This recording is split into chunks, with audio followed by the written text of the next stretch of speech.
प्यारे बच्चों, हम लोग हिस्ट्री का 13th लेसन महात्मा गांधी और राष्ट्रीय आंदोलन सीख रहे हैं। पार्ट 1 में हमने काफ़ी कुछ सीखा हुआ है।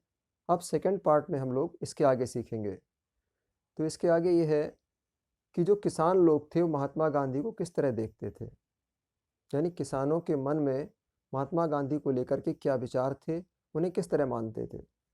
तो ऐसा था कि जो महात्मा गांधी थे उनका किसान लोग बहुत ज़्यादा सम्मान करते थे और किसानों का मानना था कि गांधी जी एक चमत्कारिक व्यक्ति हैं, यानी चमत्कार करने वाले व्यक्ति हैं।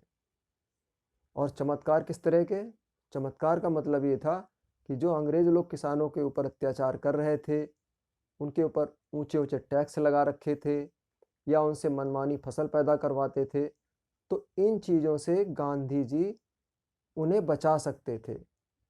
तो इसलिए किसान लोग महात्मा गांधी को अपना उद्धारक मानते थे, यानी यही उनका मानना था कि जो गांधी जी हैं यही हमारा उद्धार कर सकते हैं और अंग्रेज़ों के जुल्म से हमको बचा सकते हैं।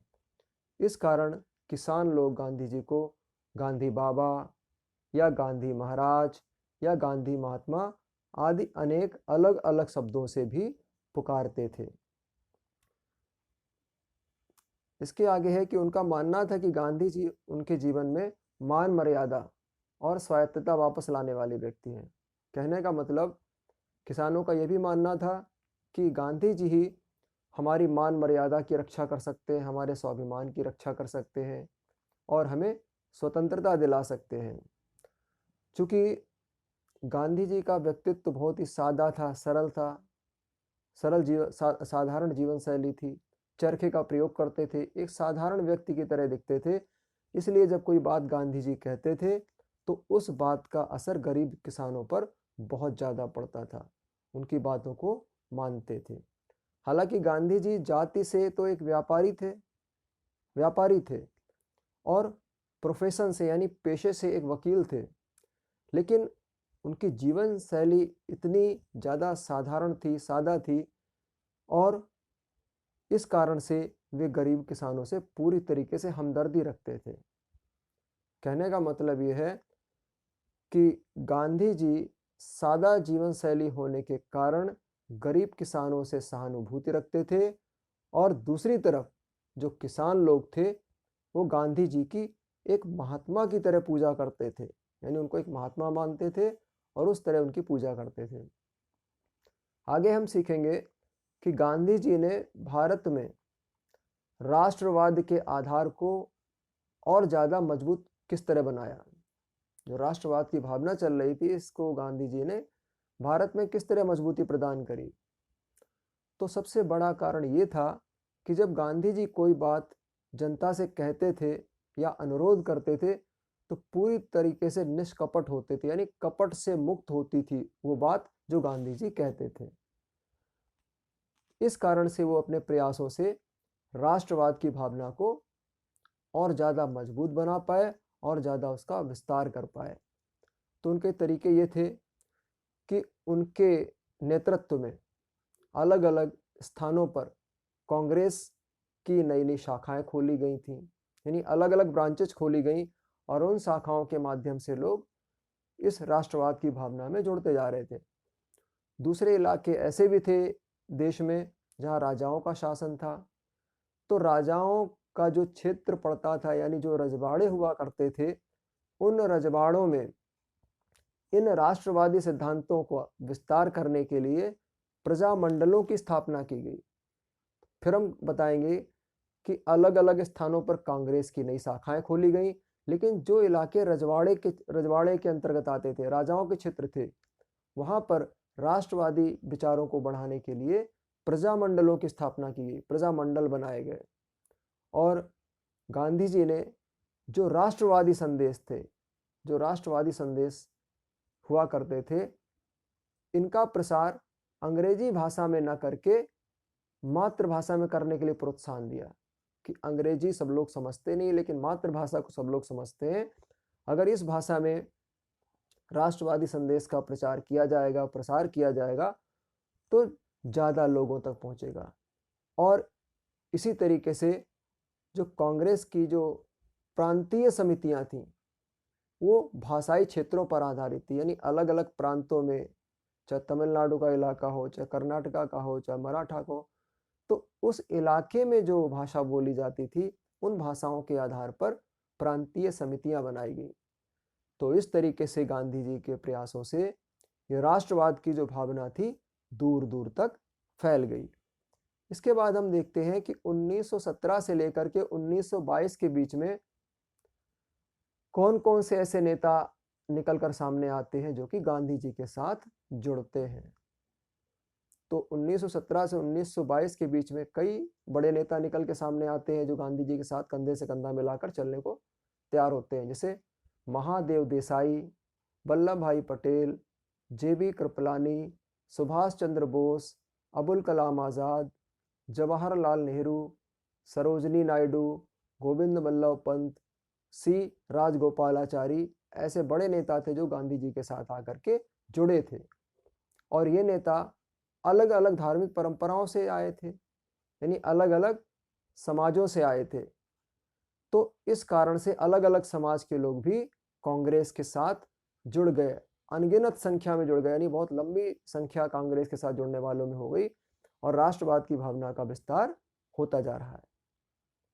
अगली चीज हम सीखते हैं कि जैसा हमने देखा था कि असहयोग आंदोलन में जब चौरी चौरा की घटना हो जाती है तो महात्मा गांधी को गिरफ्तार किया जाता है और 1922 में इन्हें जेल में डाल दिया जाता है। तो 1922 के बाद 19 जेल में डाल दिए जाते हैं तो 1924 में वहां से रिहा होते हैं।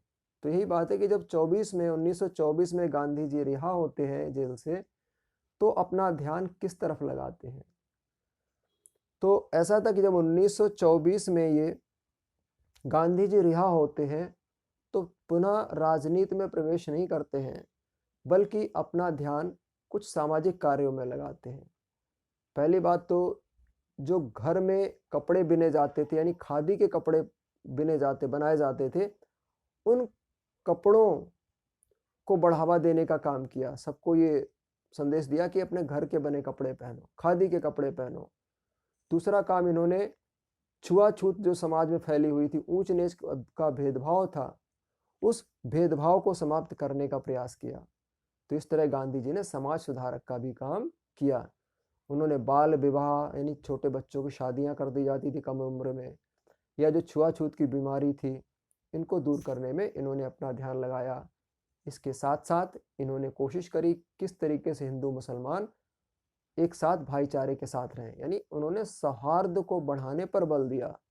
और जो अंग्रेजों के समय मेलों में कपड़ा बन करके आता था, उस कपड़े का विरोध किया और लोगों से कहा कि खादी का कपड़ा पहनो, ये अपना स्वदेशी कपड़ा है, अपने घर का बना हुआ कपड़ा है। तो इस तरीके से गांधी जी ने 1924 में रिहा होने के बाद अपना ध्यान अलग अलग कामों में लगाया। अगली बात है कि अब गांधी जी दोबारा राजनीति में प्रवेश कब करते हैं। तो जब असहयोग आंदोलन समाप्त हो जाता है तो गांधी जी ने, हमने देखा कि ये समाज सेवा में तो लगे रहे, लेकिन दोबारा ये राजनीति में 1928 में प्रवेश करते हैं। 1928 में फिर से राजनीतिक रूप से सक्रिय होते हैं। तो उस समय हालात कुछ ऐसे थे कि देश में साइमन कमीशन नाम का एक आयोग आया हुआ था। साइमन कमीशन भारत आया हुआ था और इसलिए आया था कि भारत की स्थितियों की जांच करनी थी, उसको यहाँ के हालात का जायजा लेना था। यानी जो साइमन कमीशन आया था वो भारत की परिस्थितियों की जांच करने के लिए आया था। तो भारतीय लोगों ने इसका विरोध किया। विरोध करने का कारण क्या था कि इस कमीशन में जो भी सदस्य थे वो सभी अंग्रेज थे। तो अंग्रेज सदस्य होने के कारण भारतीय लोगों ने इसका विरोध किया। तो गांधी जी ने खुल के इसका समर्थन नहीं किया, लेकिन इसको अपना आशीर्वाद दे दिया था इस आंदोलन को। यानी साइमन कमीशन को वापस भेजने का जो आंदोलन चल रहा था उसमें गांधी जी ने अपना आशीर्वाद दिया था, लेकिन खुल के नेतृत्व तो नहीं संभाला था। इसी तरीके से बारदोली सत्याग्रह आंदोलन चल रहा था, उसमें भी गांधी जी ने मतलब खुल करके भाग नहीं लिया, केवल उसको आशीर्वाद दिया था। अब बात आती है कि कांग्रेस का 1929 में लाहौर में अधिवेशन होता है। तो वो अधिवेशन क्यों महत्वपूर्ण होता है, किस दृष्टिकोण से अधिवेशन महत्वपूर्ण था, इसे हम लोग समझेंगे। तो बेटा ऐसा था कि 1929 में, यानी दिसंबर 1929 में कांग्रेस का अधिवेशन रावी नदी के किनारे लाहौर में होता है। लाहौर जो आज पाकिस्तान का हिस्सा है, वहाँ पर कांग्रेस पार्टी का अधिवेशन होता है। तो उस अधिवेशन में दो मुख्य निर्णय लिए जाते हैं। पहला निर्णय ये लिया गया कि जवाहरलाल नेहरू को कांग्रेस पार्टी का अध्यक्ष बनाया गया। और जवाहरलाल नेहरू एक यंग थे, युवा व्यक्ति थे, यानी कांग्रेस पार्टी का जो नेतृत्व था वो एक युवा व्यक्ति के हाथों में सौंपा गया। और दूसरी महत्वपूर्ण बात यह थी कि पूर्ण स्वराज्य की घोषणा करी गई, यानी पूर्ण स्वतंत्रता की घोषणा करी गई। इसका मतलब ये था कि 26 जनवरी की तारीख निश्चित करी गई कि 26 जनवरी 1930 को अलग अलग स्थानों पर, अलग अलग जगहों पर तिरंगा झंडा फहराया जाएगा, देशभक्ति के गीत गाए जाएंगे और उसे स्वतंत्रता दिवस के रूप में मनाया जाएगा। यानी 26 जनवरी को स्वतंत्रता दिवस, इंडिपेंडेंस डे के रूप में मनाएंगे। हालांकि अंग्रेजों ने आज़ादी नहीं दी थी, लेकिन कांग्रेस ने अपना एक विरोध करने का तरीका ये इस तरीके से अख्तियार किया हुआ था। अब ये जब डिसाइड हो गया तो इसको लेकर के गांधी जी ने कहा था कि अगर हम लोग मिल करके अलग अलग जगहों में एक ही समय संगोष्ठी करें या मीटिंग करें तो ज़्यादा अच्छा होगा। यानी झंडे जो हम झंडा फहराएंगे वो एक ही टाइम में अलग अलग जगहों पर फहराया जाए और कार्यक्रम किए जाएं। और गांधी जी ने भी सुझाव दिया था कि संगोष्ठी जो हमें करनी है इसकी घोषणा हम नगाड़े पीट करके लोगों को दे दें और उस समय पर लोग इकट्ठे हों, राष्ट्रीय ध्वज फहराया जाए और दिन का जो बाकी हिस्सा है, यानी 26 जनवरी के दिन का जो बाकी हिस्सा रह जाता है झंडारोहण करने के बाद, उस समय को हम लोग कुछ क्रिएटिव वर्क में लगाएं, यानी रचनात्मक कार्यों में लगाएं। जैसे हम चरखे से सूत काते हैं, जो अछूत लोग हैं जिनके साथ छुआछूत भेदभाव होता है उनकी हम सेवा करें, हिंदू मुसलमानों में एकता की भाव पैदा करें, उनका मिलन करवाएं। यानी ऐसे कुछ अच्छे कार्य करें जिससे कि हमारे लोगों के बीच एकता मजबूत हो। और ये भी गांधी जी ने कहा कि इस दिन हम ये भी प्रतिज्ञा लेंगे कि भारतीय लोगों को स्वतंत्रता का अधिकार है। यानी जो हम भारतीय लोग हैं हमें स्वतंत्रता पाने का अधिकार है और अगर कोई भी सरकार इन अधिकारों से हमें दूर रखना चाहती है तो हमें इस बात को बदलने का भी अधिकार है। यानी हम विरोध करके अपने अधिकार को जरूर लेंगे। ये गांधी जी ने बात कही थी। अब इसके बाद हम आते हैं कि भारतीय स्वतंत्रता आंदोलन में नमक यात्रा के महत्व का मूल्यांकन कीजिए और ब्रिटिश सरकार की इसके प्रति क्या प्रतिक्रिया थी। बहुत ही इंपॉर्टेंट प्रश्न है ये कि नमक सत्याग्रह, ये गांधी जी का एक बहुत बड़ा ये आंदोलन था जिसके बारे में हम लोग सीखने जा रहे हैं। तो इसमें ऐसा था कि अंग्रेजों ने कानून ऐसा बना रखा था कि नमक का उत्पादन और उसको बेचने का काम केवल जो अंग्रेज सरकार ही कर सकती थी। यानी नमक को बनाने और उसके बेचने पर अंग्रेजों का एकाधिकार था, जबकि नमक का प्रयोग हर भारतीय घरों में हुआ करता था, हर भारतीय घरों में होता था, परंतु उन्हें घरेलू प्रयोग के लिए नमक बनाने से रोका गया था। इसलिए वे ऊंचे दामों पर नमक को खरीदने के लिए विवश होते थे। कहने का मतलब ये कि नमक का प्रयोग तो हर कोई करता था, लेकिन किसी भारतीय को नमक न तो बनाने की परमिशन थी और न ही बेचने की परमिशन थी। केवल अंग्रेजों का एकाधिकार था और एकाधिकार होने के कारण उसी नमक को भारतीय लोग ऊंचे दामों पर खरीदते थे। उन्हें खरीदना पड़ता था, मजबूरी थी। तो गांधी जी को एक बहुत अच्छा तरीका समझ आया, क्योंकि इस बात को लेकर के सभी भारतीयों में गुस्सा थी और गांधी जी भी इस नमक कानून को बहुत खराब मानते थे। और गांधी जी ने तय कर लिया कि हम इस नमक कानून को तोड़ेंगे। नमक कानून को तोड़ने का निश्चय भी गांधी जी ने कर लिया। जो लोगों में गुस्सा भरी हुई थी उस गुस्सा को गांधी जी ने अंग्रेजों के खिलाफ इकट्ठा करने का प्रयास किया, क्योंकि इसी बहाने वो लोगों को एक साथ जोड़ना चाहते थे। कहने का मतलब इस कानून के विरुद्ध जनता में बहुत ज़्यादा गुस्सा था और गांधी जी ने इसी गुस्से को अंग्रेजों के खिलाफ इकट्ठा करने का प्रयास किया। अब दांडी यात्रा कह लो या नमक यात्रा कह लो, इसकी हम शुरुआत इसको समझते हैं कि जो अधिकतर भारतीयों को गांधी जी की इस चुनौती का महत्व तो समझ आ गया था। जो भारतीय लोग थे वो तो समझ रहे थे कि गांधी जी जो काम करने जा रहे हैं अपने आप में बहुत बड़ा है, लेकिन अंग्रेज लोग इस नमक यात्रा के महत्व को शुरू में नहीं समझ पाए थे। सोच रहे थे अरे तो बहानेबाजी थोड़ा शुरू करेंगे और इनका ये कार्यक्रम फ्लॉप हो जाएगा, लेकिन भारतीय लोग समझ रहे थे इसका प्रभाव कितना ज़्यादा होगा। तो गांधी जी ने अपनी नमक यात्रा की सूचना जो उस समय वायसराय हुआ करते थे लॉर्ड इरविन को दे दी कि हम नमक यात्रा शुरू करने जा रहे हैं, लेकिन इरविन ने इसको कोई ज़्यादा महत्व नहीं दिया, और क्योंकि इसके महत्व को समझ ही नहीं पाए थे इरविन कि इसका प्रभाव कितना ज़्यादा पड़ने वाला है। तो गांधी जी ने 12 मार्च 1930 को नमक यात्रा की शुरुआत की। शुरुआत कहाँ से करते हैं? जो गांधी जी का आश्रम था साबरमती में, गुजरात में जगह पड़ती साबरमती, वहां पर इनका आश्रम था।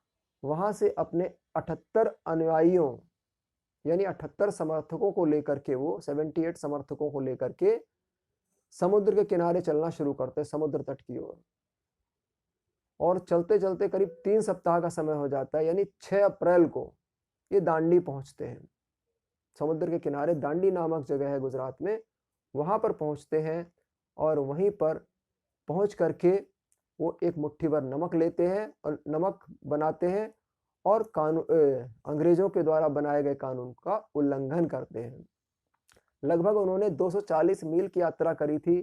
किलोमीटर की बात करें तो 390 किलोमीटर के करीब पड़ता है जा करके। तो ये यात्रा इन्होंने लगभग 3 हफ्तों में पूरी करी थी।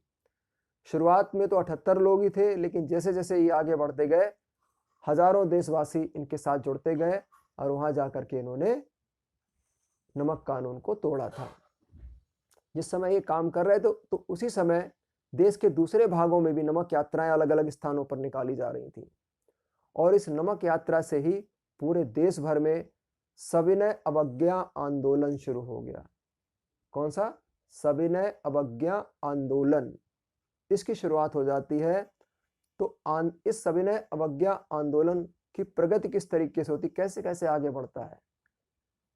तो इस आंदोलन के तहत अलग अलग देश के हिस्सों में जो किसान लोग थे, उन किसानों ने जो अंग्रेजों के द्वारा वन कानून बनाए गए थे उनका उल्लंघन करना शुरू कर दिया, यानी वन कानूनों को तोड़ना शुरू कर दिया।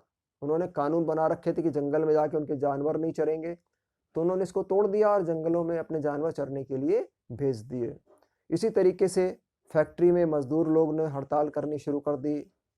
वकीलों ने अदालतों का बहिष्कार करना शुरू कर दिया, जो ब्रिटिश अदालतें होती थी उनका बहिष्कार करना शुरू कर दिया।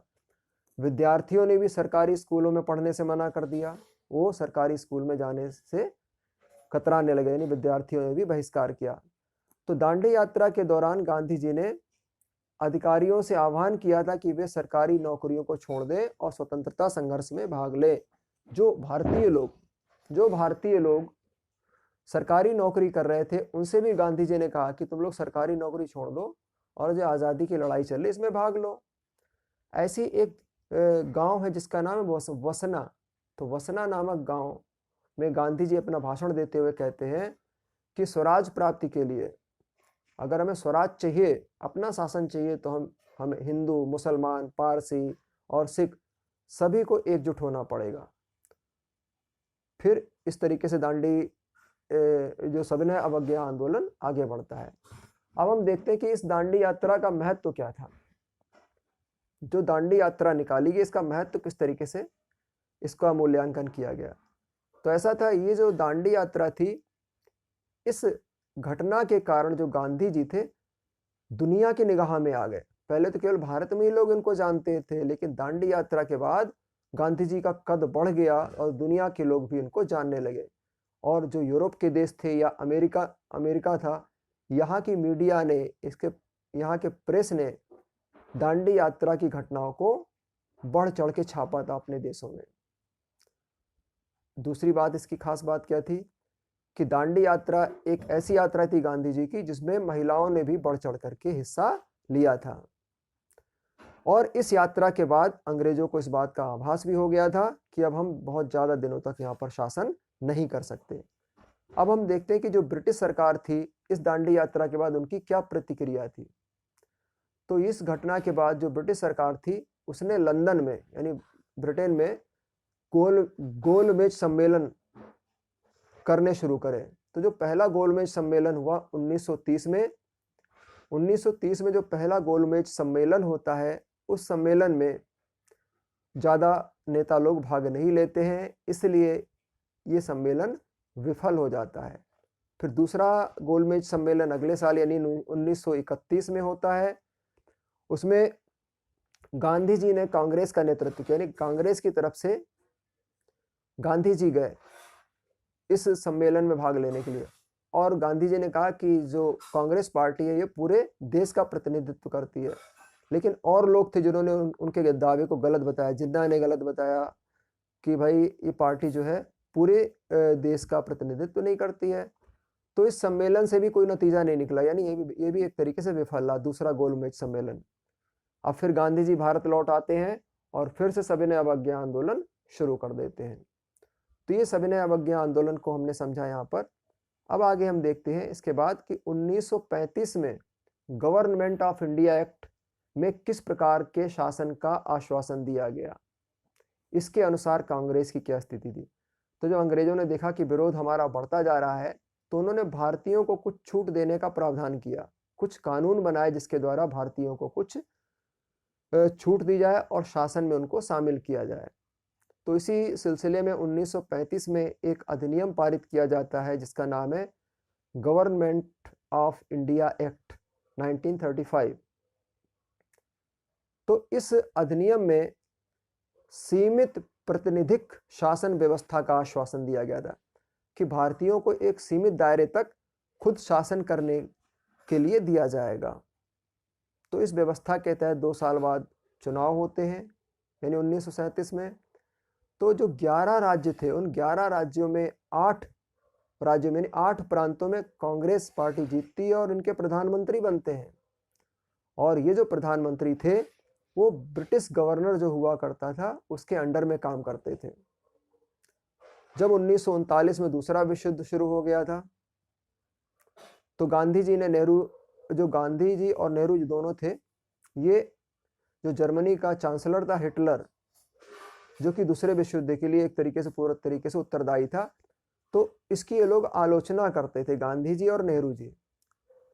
तो हिटलर की नीतियों के आलोचक थे दोनों लोग, इनकी बुराई करने वाले थे। तो इसलिए इन लोगों ने फैसला किया कि हम अंग्रेजों की विश्व युद्ध में मदद करेंगे, लेकिन उनसे एक आश्वासन चाहते थे। उन्होंने कहा कि अगर अंग्रेज युद्ध समाप्त होने पर भारत को स्वतंत्रता देने पर राजी हो जाते हैं तो कांग्रेस उन्हें सहायता देगी। यानी उन्होंने अंग्रेजों के सामने प्रस्ताव रखा कि अगर तुम युद्ध समाप्त होने के बाद हमें स्वतंत्रता दे दो तो हम तुम्हारी दूसरे विश्व युद्ध में सहायता करेंगे। लेकिन अंग्रेजों ने उनकी बात को नहीं माना, उनके प्रस्ताव को ठुकरा दिया। इस कारण से जो कांग्रेस के जो मंत्रिमंडल थे जहाँ पे उनकी सरकारें थी, उन सरकारों ने 1939 में आकर के इस्तीफा दे दिया। जो सरकारें बनी थी वो भंग हो गई। अब स्वतंत्रता पाने के लिए 1940 से 41 में कांग्रेस ने अलग अलग सत्याग्रह कार्यक्रम आयोजन करने शुरू कर दिए। तो आज की वीडियो में हम लोग यहीं तक सीखेंगे। इसके आगे की वीडियो में हम लोग फिर नई चीज़ सीखने का प्रयास करेंगे। धन्यवाद।